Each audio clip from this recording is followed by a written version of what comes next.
What's going on, everybody? Core Conversations for a Holiday Monday, Labor Day here in Canada. I don't know what it is for you guys where you are today, but Canada's chilling. I'm still here, just hanging out with you guys. And it's a freestyle. So we're going to talk about what we did on Friday. I had Katie from Dynamics here last week as well. Interesting combination of Pilates and fill in the blank. So we're going to do that. Pilates, Karen Pilates Corner, how's it going? Pilates Thinker, hello. Karen's Pilates and the Pilates Thinker, where are you guys located? I'd love to hear where people are coming in from and how did you find this? Ramir, what's up?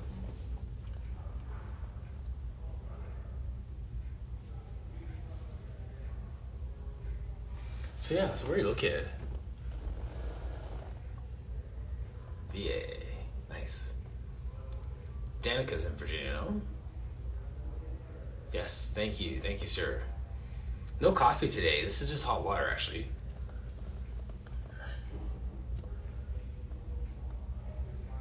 Hi, Doris. Hey, Anita.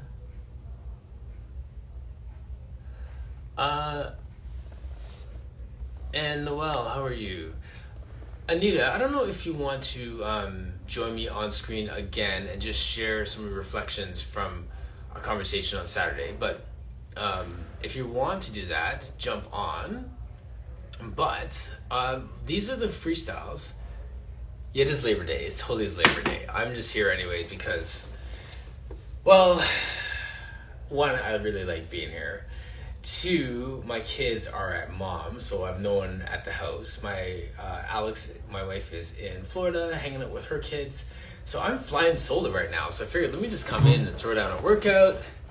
Got some work done this morning, hang out with my peeps, and yeah, so that's what we're doing. Danica's 2 hours for me, check. No Labor Day, check. Miriam, nice to see you.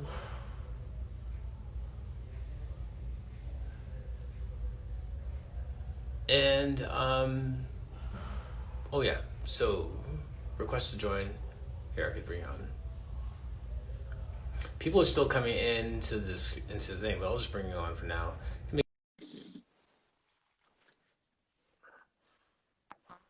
Hello. It's great to see your smiling face again. It's great to see you. Wow. What an unexpected treat. I was like, oh, it's 10 o'clock already. I know, right? Hi, Sunny. And so, yeah, so if anyone else would like to join me on screen at the same time, Sunny or Noel, if you guys want to join me, you can just request to join and we'll have you jump in. And yeah, so I was gonna say, so I read your comment really quick and I haven't had a chance to just pause and just muse on it, but like I hear the underlying thing of what you're saying. Like, is that something you want to share like publicly on it, just in terms of reflection or no? Oh, which one? Sorry. Are you Yeah, talking to me or? yes, it's you, too. Sorry. You mean about the representation? The representation, yes, Yeah. yes. Yeah. So yeah, I thought back. It's really difficult talking about something that's really close to my heart. I always appreciate people who are all heart, and your conversations often go there. And even in our really short freestyles, I noticed like they went there really fast. Yes. And afterwards, I was thinking about like how significant that was. For me, it was always really embarrassing to get emotional about things.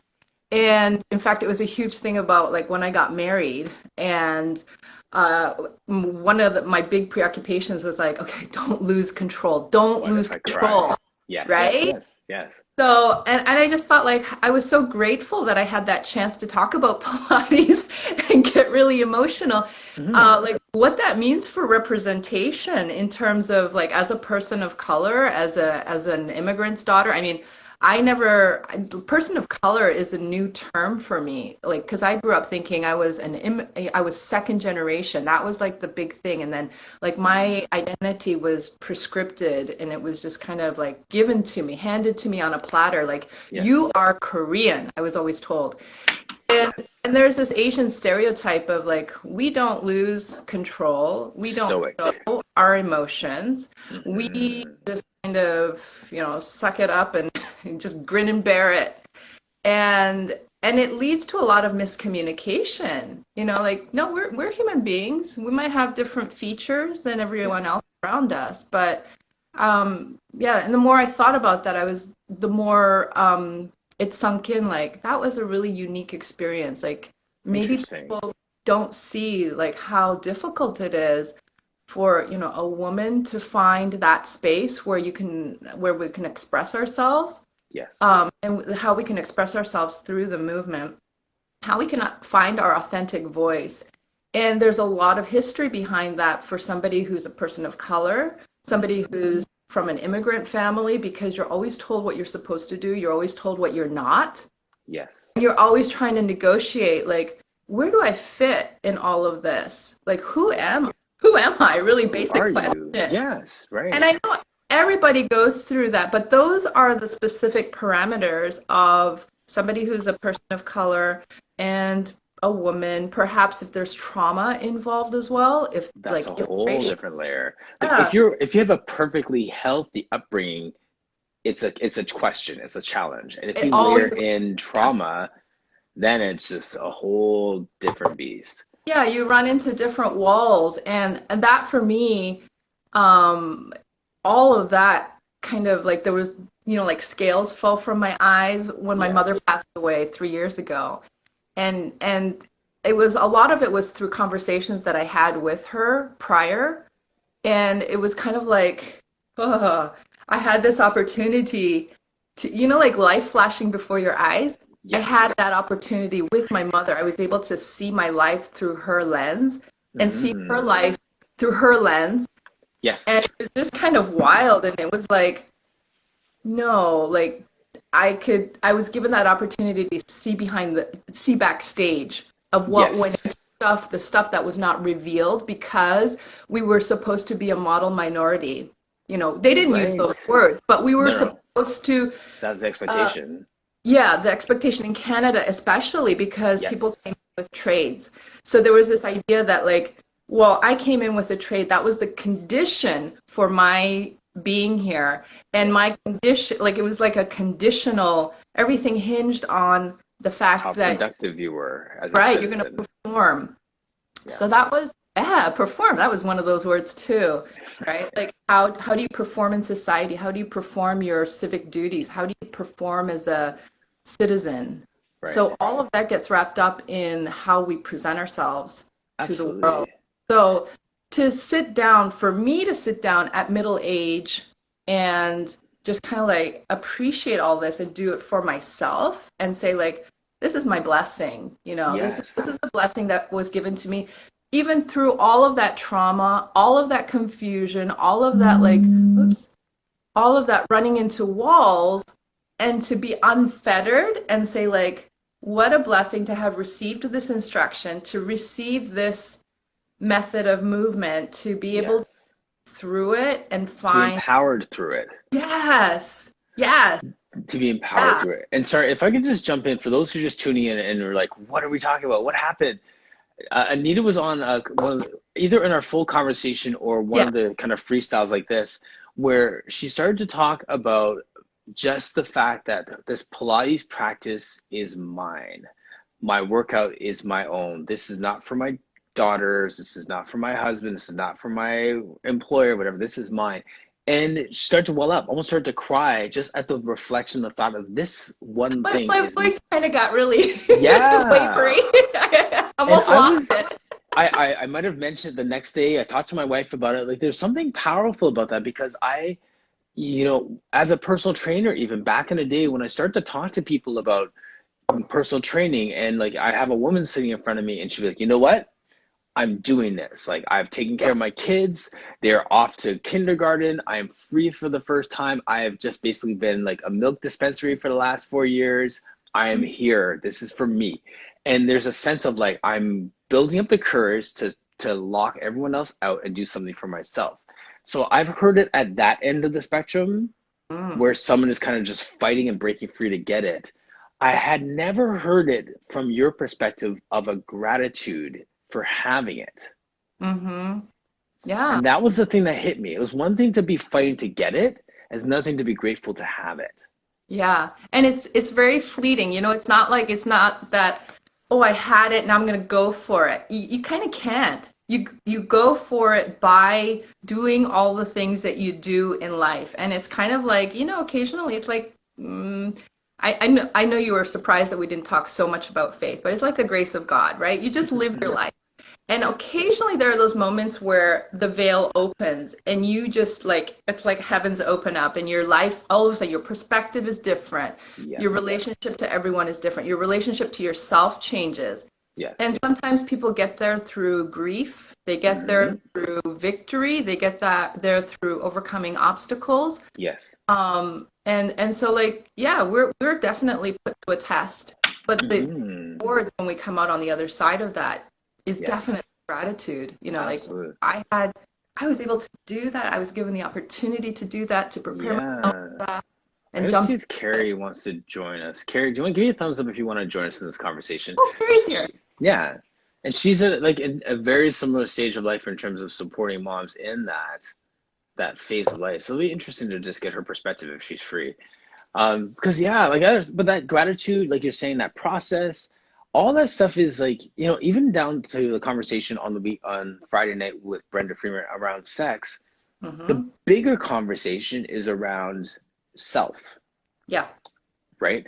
And the bigger conversation is around owning yourself, the process of recognizing who you are and how you're giving yourself to everybody else in whatever the context is, right? So it was interesting from that perspective when you broaden the conversation to recognize the fact of the ways that we are not taking care of ourselves. And ultimately, I was told this by a priest. Self-care is a form of charity. Sometimes it's the best form of charity. Yes. Because of, like you have to be strong. You have to love yourself before you know how to love others and how to give to others. So yes, it's false to keep giving, keep giving, keep giving. You're left running on empty. You have nothing to give. Absolutely. I've said in the context of family, like the best thing that a parent can give the kid is like a sane parent. Like, you know what I mean? Like we figured that we're spending so much time parenting and getting our kids, shuttling them off to places and all these different things. A date night's not going to kill this kid. Like, I mean, it might actually, having a parent that actually likes you is probably a good thing. So just saying. Date night's not going to kill you. It's funny. The parent or the child? Yeah, both. I was thinking it's a child, but I mean, like that's it, right? Like, I mean, we don't think so. I don't know. Even like once again, that conversation with Brenda, like I come at things with such a relational lens. Like I'm talking about intimacy and relationship. She was talking about self and that ownership. And when those pieces are married together, you're in a really good place, a place of gratitude, and you're not feeling that sense of resentment or bitterness because someone is robbing you of something. Yeah. Absolutely. I noticed a lot of women in their 60s. I noticed this about 10 years ago. Women in their 60s were saying the same thing, and I was hearing it from clients, my mom talking about her friends who were business owners, and they came from all different walks of life, but they were all speaking the same language of, I've done everything for the husband, and what does he do? Yes. It was kind of it was a real eye opener. Like, how did you get here? Why are you speaking in those terms? Right. And I know see that culturally too, in the Jamaican culture too. Yeah. But it was all different cultures. It was American culture. It was, and you think of American culture as being very free and very, liberty and freedom are so highly prized here, and that's the thing that stands out between US and Canada, and then between like Canadian culture and other cultures. And Yes. I think I was just really surprised. That was the eye opener for me because I would have expected there to be a cultural divide Hmm. where cultures, hey Carrie! Hey. Good morning again, Martin, because it's Pacific time. Like I'm just having my cup of coffee. So, hi. Hey. I love your conversation. So, gratitude, self-care, because I didn't quite catch like the beginning of your prompt, what you guys are chatting about. It was almost just a reflection on something that Anita had said earlier, just about having a gratitude piece for for this work, and then also the representation piece as well. So I don't know. It's just Yeah. we've meandered a lot since then. Um, As we tend to do. yes. It's um so gratitude, if we dig a little deeper, and who I've been working with are teachers that are new to the craft. Okay. And if you don't have confidence, it's hard to have gratitude. You have to feel good about what you're doing, what you're teaching, and who you are. Mhm. Yes. And there's also, in our industry, the way we cue is not always in a positive manner. Mhm. So are we really building up encouragement? Are we speaking words of empowerment, or are we taking away? Yeah. So I'm really interested in that conversation of what are we doing and how are we doing it, and how are we building teachers up so we Yes. can build clients up, so we Hmm. can find that uplift of fascia, that uplift of our spirit, right? That three-dimensionality of mind, body, spirit, divine alignment. It's all have to come together. Yeah. Yes. Yeah. Absolutely. The converse of that is quite simply that hurt people hurt people. And, Yeah. when we come from a place of living, expressing that trauma and projecting onto people, our cues are negative, our lens is negative, it's not good enough, just one more, and those sort of things, and it just comes out, it just bleeds out of us in ways. So when you're intentional about cueing to the positive and looking for the positive and living in gratitude, it's all a question of perspective. Like the negative's still there, but what are you fixing your gaze on? Like, what is your Mm-hmm. perspective? And when you say pain, like we're all about hurt. It reminds me that many of us come to Pilates to solve pain problems, Mm-hmm.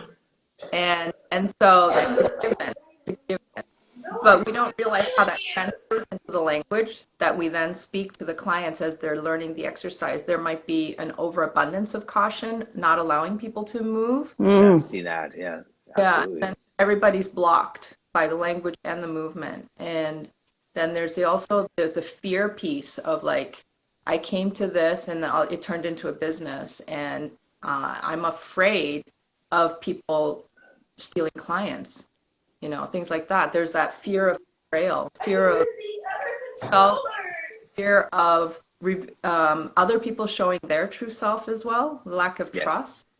We're going really deep here. So Yeah, yeah, exactly. the vulnerability piece. Yes. And I was just writing a newsletter about that. Like in order to be courageous, you have to be vulnerable, right? Because Yes. you, Put your neck on as the line or nothing's gonna, but yeah. some of us are already, so what I'm seeing is teachers that transition into the Pilates work, they weren't teachers before, or they were at different capacities. So to learn the teacher hat, to learn that their power and their uniqueness, and to kind of craft in those skills that are not, Martin, I think you put something up recently about learning the work and not learning a brand, in terms of Yes. like, yeah, so we've become very branded, and Yes. the release of the brandedness, like I am this kind of teacher, I come from this kind of school. When we let that go, then we start to see personality, individualism, empowerment. So I'm really interested in that piece, and being vulnerable, being wrong. It's Mhm. okay to be wrong. Mhm. I make mistakes all the time. Yes, that's exactly it. There's another piece to that, and I want to ask the two of you, and just for your perspective on it.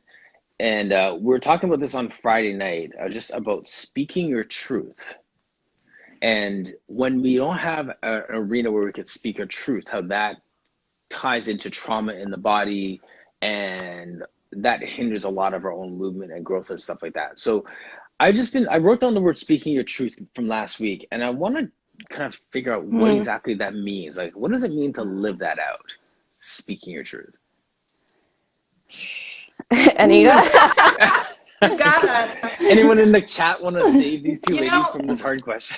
We got onto the topic of pain, so that's on my mind because some of the past few weekends have been painful as a mother, and I think the truth is knowing your final destination, knowing your goal in life. Like why do we go through these ups and downs? And we pretty much realize that every peak and every valley is part of this big mosaic that's going to become our life. And that legacy goes after we're gone. Yes. So and as Christians we believe in life after death as well. So how that translates into Pilates is it's like a microcosm of that. I love it, Carrie. Yeah, I'm micromanaging. So just for the record, I'm never off. My husband's like, I'm gonna go take a walk this morning, and it's like, Yes. we've got new Nintendo controllers, and they're battling it out. Hold on, you guys. As I'm talking about. I know. And at the same time, Sunny and Troy, if either of you like to join us, you could jump in. This is real life. Well, I'm going to leave you because clearly right. this is not going to settle on its own because I'm not managing the problem. And right, yeah, so they're 11 and 9. You speak your truth to your kids right now.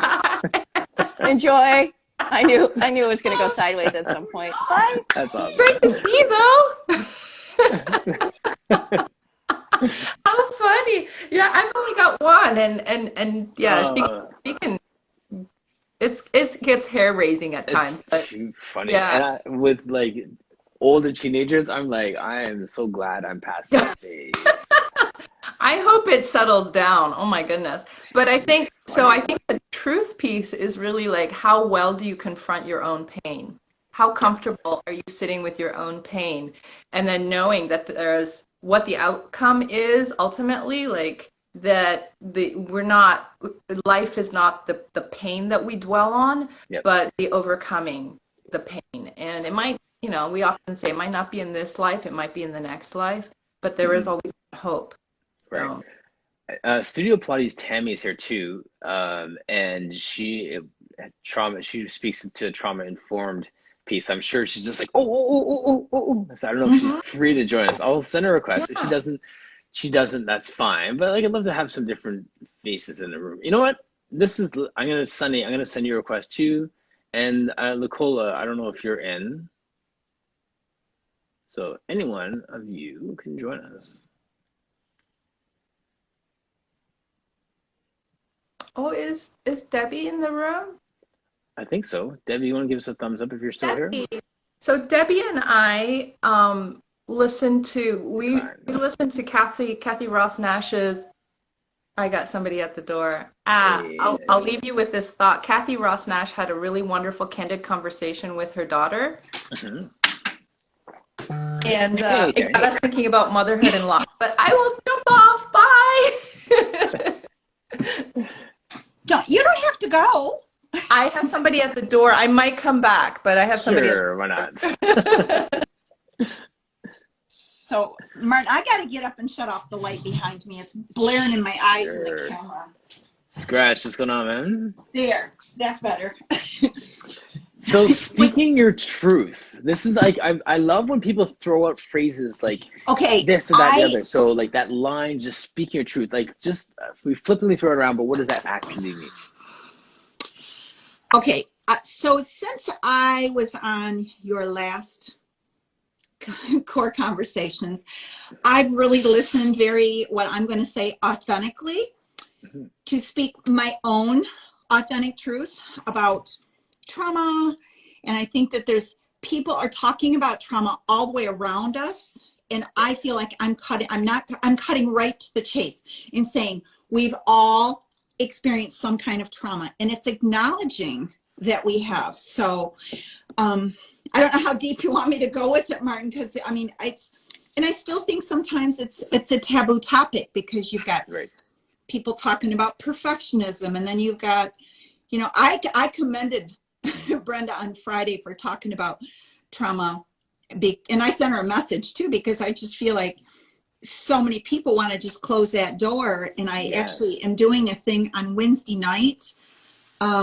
Normally I do like a live thing on Monday nights, but because of the holiday, I'm actually going to do it on Wednesday nights. And I'm going to talk about our inner child and the messages that we bring forth from our childhood into adulthood, and you know, how they can affect us in so many different areas in our lives that are, you know, with some people, we just want to shut the door. We don't want to talk about that, but we all are affected. No, exactly. And it's so easy to just put it in a nice little box and put on the shelf and function the rest of your life without ever accessing it. Like we become masters of never going there. But as teachers, as movement educators, we have to address our own skeletons in our closets, because at some point they're going to come out. Yes. And I think it's really interesting because you know, we've talked about trauma, but we also but you also had Katie on, and she talked about dry dynamics, which I think is awesome. But the bottom line is, it's whether people have an issue or a true addiction, there's still something driving it. Yes.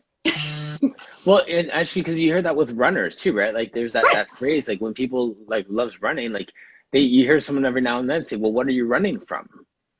Oh, it's the same difference, Martin. Yeah, same difference. Or people who are running, whatever, anything compulsive, and that was me for a long, long time. I exercised. And I'm just going to say, I used exercise as my means. I would do, like, I'm talking like probably 15, 20 years ago, before I really started examining, like, what was I?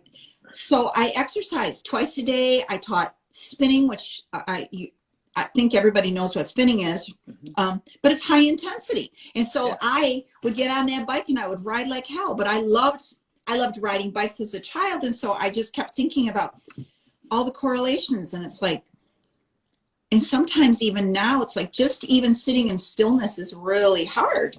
But that's what we have to do for ourselves, and examining. So, and again, it's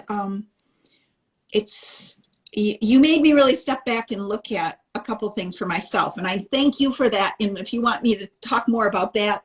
Sure, absolutely. Okay, I will. Because it resonates with people, right? Like, I mean, I put my stuff out here. Yeah, it did with me. And so you said, probably the most two powerful things that you said to me were that I needed to, well, first of all, I needed to tell people who I am and what I'm about, but I needed to also get in front of the camera. And that's why I started doing these Monday night live things. And I think I'm also going to do a mini series. But more detail, I am going to do one, but more detail will be coming out probably at the end of September, closer to the end of September. But I'm going to do a 4-week mini series of come find out what I'm all about. What's trauma informed movement all about? Because but then the other thing that resonated with me as well was, you know, you have to, like you said, you have to own your truth or your authentic self. And it's the same kind of thing. And I can't tell you how beneficial your core conversations have meant to me in the past few weeks. So even if I log on, just even for a few minutes, it's been, so you need to know that you're impacting other people as well. So thank you. No, I appreciate that. I do appreciate it. Roxy here is saying no rest for the wicked, I guess. Yes, we don't take holidays. Like Roxy, when you don't feel like work is work, it's not hard to just hang out here with people, right? So, yeah. So Anita, if you want to come back on, Roxy, if you want to join us, I know Sunny said no, But yeah, so I love that though, Tammy. I'm glad that that spoke to you and challenged you, because sometimes that like that little push is just like, I like to talk about permission, but then also I don't like to admit the fact that I need to get permission from people sometimes. But it's permission from yourself too. You have to, Right. when you are so rigid with yourself and you say, okay, in that box you just talked about, Yes. and when we're so rigid within our own parameters that it limits us from what we do. Like I'm going to be very honest, Martin. I had to run and comb my hair before I came on camera with you this morning, because I would have not, and for me, I have no makeup on. This is really, this is testing my boundaries. Okay. I'm telling you. And so I'm putting it out there for Love everybody that. to hear, but it's like, Yeah. so I don't know. It That's just, no, that's exactly it. Like I mean, like even like my conversation with Brenda Friday night from my house, right? I'm like, okay, yeah. what does it look like in the background? People are gonna be looking at what's on the shelf. And like it's not my comfortable, Oh, controlled setting, right? Like, yeah. Oh gosh, yes. you Yeah. know, like all those little things. Like, those are all pieces of it. I'm gonna Well, bring and I think that it's, I just hope that with these conversations that we're having in the Pilates community or in the movement communities, that there is more awareness around a lot of different topics that are trauma related. yes. So, and again, so everybody, I don't know. Like I said, I've really enjoyed them. I see some of the comments. I Explore Enjoy it. Pilates said she enjoys my lives, and I really, I have a small following, but I do appreciate all the feedback that I get. So I thank you. Yes. Lost audio. Well, and the small following is a good following, and it's about quality, not quantity. And for Mm-hmm. those people who have like 10, 20, 30,000 followers, the interaction with your people is the thing that makes it rich, not the number of people in the room. So that Exactly. is that's great. I want to run with that word permission a little bit more. Oh, Roxy wasn't able to join. And Explore Pilates isn't able to join. So if you guys want to request to join again, I don't know what happened there, but yeah, like I'm just thinking about that now. Like what you said about permission is permission for ourselves, but and I'm not negating that.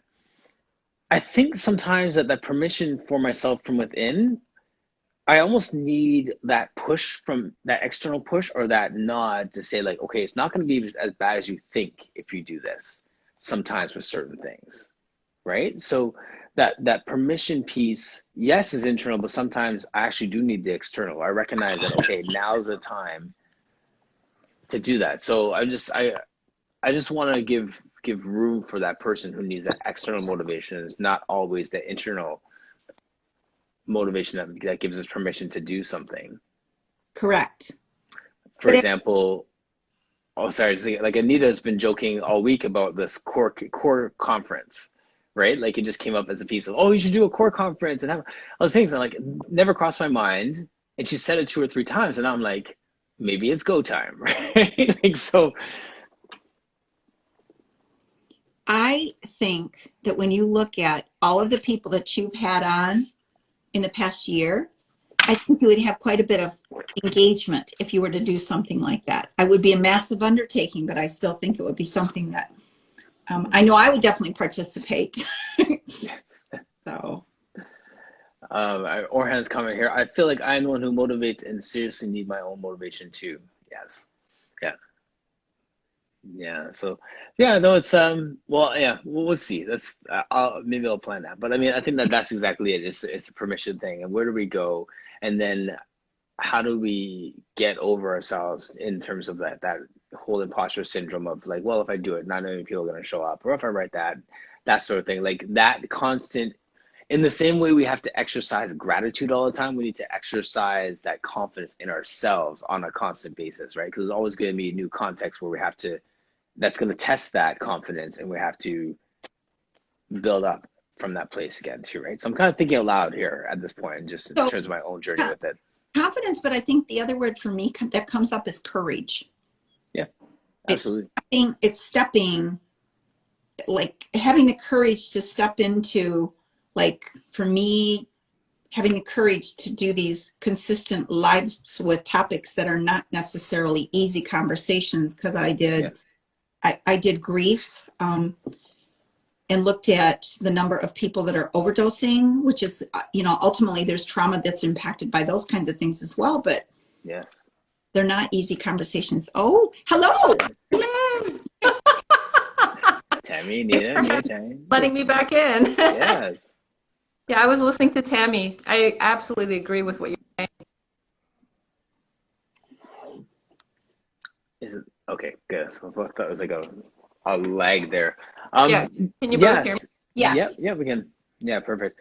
Yeah, I know exactly. Like Tammy, all those pieces, and and what we're saying. Not to keep kind of rehashing the same thing, but like that speaking your truth and the trauma piece, and the conversation with Brenda on Friday was interesting on so many levels, right? Like I think it took, from my own like experience, it took a kind of a left turn from being an interrelational conversation about intimacy to a self-empowerment conversation under the label of sex and Pilates.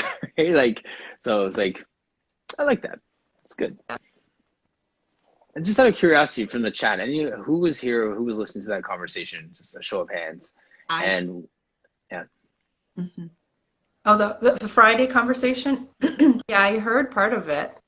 Yeah. Someone said that they were nervous to tune in to watch it. I'm not gonna say who it was, but like they sent me a comment saying like, thanks for doing it. I was really nervous to watch.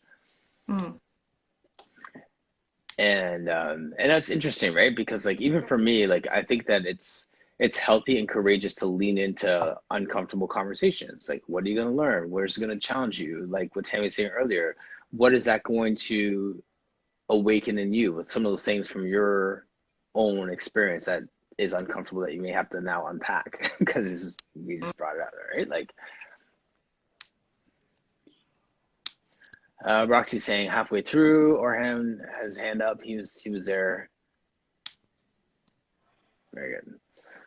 But those are like interesting conversations and dynamics earlier in the week. So we went from talking about sex to talking about like sobriety, being sober versus sobriety, and her 90-day program there.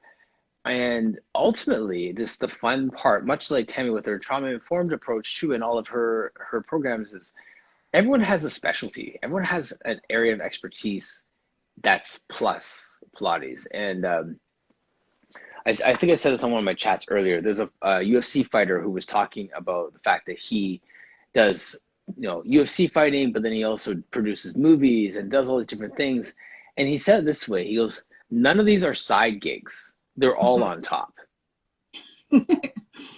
Right? The equalizer. Like an equalizer. And we have to choose which one's going to be up and which one's down. But like they're all running and they're all in synchronicity, right? So that it just flows. And I think that's how I'm starting to shift my focus. Okay, so I'm going to focus on that. But I'm still going to focus on that. Like I don't have to forsake one to focus on the other, even though there may be different points of emphasis. Well, I follow a DJ, music producer, who's also a kung fu master, and it's really interesting. He's equally talented in both, and I think that your mind starts to split if you say, okay, I do this, and then I do that, and then I do that, and if it's all like little compartments and they're all separate, and it's just you doing that stuff, you get really, that's where you say like, okay, one's my job, one's my side gig. But if you can find your authentic voice through those things, right? And those are part of your authentic voice, then it's like you have no problems doing one or the other and keeping them all at a high level because they all feed into each other. That's our authentic self. Well said. Well said. If I could give a heart for that, I would totally. Very well. Yes. Yeah, and all probably part of the your same authentic thing. self. Well said. Tammy, probably the same thing could be said for overcoming trauma. Like if trauma is that thing that you address and it's just the thing that you're going to do to unlock it, rather than putting your authentic self into it. Well, and I think too, and I just want to say this because I've actually, and I'm again, Martin, you've given me the courage, so I'm going to say, Go for it. Yeah. I think that sometimes I've gotten pushback when people have said it's outside of our scope of practice.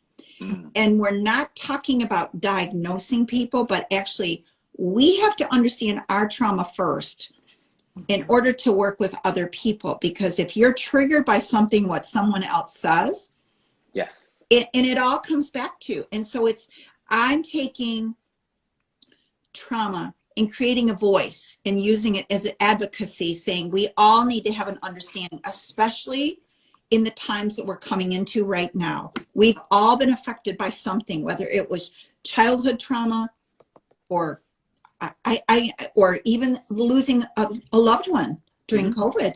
Right. I mean, there's all kinds of things. And so when we look at, and I loved what Brenda said on Friday, trauma impacts our body, which I've said hundreds of times, but now you're even talking, going in even deeper. And it's like looking at how does it affect the body? How does it affect illnesses? Which that is something you're right. But it's finding that, how do I approach that and try, and at first I was like, do I do it softly? And I've tried the soft approach. I've tried the really, I don't want to use the word crass approach, but it's like using my voice and getting out there, Martin, like you encouraged me to, has been, it's been helpful. Yes. So, and like I said, I've appreciated your voice by saying things like your authentic voice, your truth. And we all have truth, but sometimes if you don't speak your truth, how are you being authentic with your, I mean, if you're holding something inside, how are you speaking your truth? Or are you masking it? Right. Absolutely. Absolutely. There's so much in that too. I mean, we not only are we robbing ourselves, we're robbing the world of our gifts and talents when we don't speak our truth, right? Like, so if you can't get over yourself, think about those who are missing out on you while you're trying to figure this stuff out. Like, that can be that motivator for someone, because we're in this world of helping people. Like, we're all in this industry where we are helping people. So like, that's just part of that process of helping the other, is figuring our stuff out, right? And I was gonna say, for those who are watching, I'm sorry, go ahead. Yes, resentment happens. Yes. Does that resentment happen? Yeah, that's absolutely it, right? And then bitterness sets in, and then the whole, right, you're in the cycle. I'm always looking for what I'm going to say, new data and resources. And one of this is actually something I read this morning, and it was talking about people who are affected by trauma because they isolate because of the shame.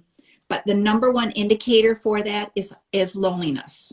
And so even though we are in the helping industry, when we don't disclose our whole true self, we're lonely. We can have lots of relationships that could be what I'm going to call surface relationships, but to know somebody truly intimately, or like even for your spouse, you can be married and still be lonely. For people who are and I've seen it happen multiple times. So it's easy to hide in public like that. Oh, absolutely it is. You put that mask on, you go to work. That mask on. Hey. Been there. Everything's fine. There's nothing wrong. I've said that, honestly, that really does like hit me, because I recognize the times that, like, in my dark places when I've been like that, when when struggling in my marriage, and I recognize it in my relationships with people, whether it's clients or my friends, I wouldn't ask them, how are you? I'd just be like, hey, whatever, do a thing. I wouldn't ask, how are you? Just in case they ask me how I'm doing. Wow. So I didn't want to go there. Okay. So I keep it super superficial. Kind of like, okay, what are we doing today? Let's get down to business. Right, exactly. So I dropped the how are you question, because I actually didn't want someone to ask me that, to reciprocate that. And that was one of the ways I kept people at distance, even though they're right around me. But it's okay to not be okay. Yeah, absolutely. Yeah.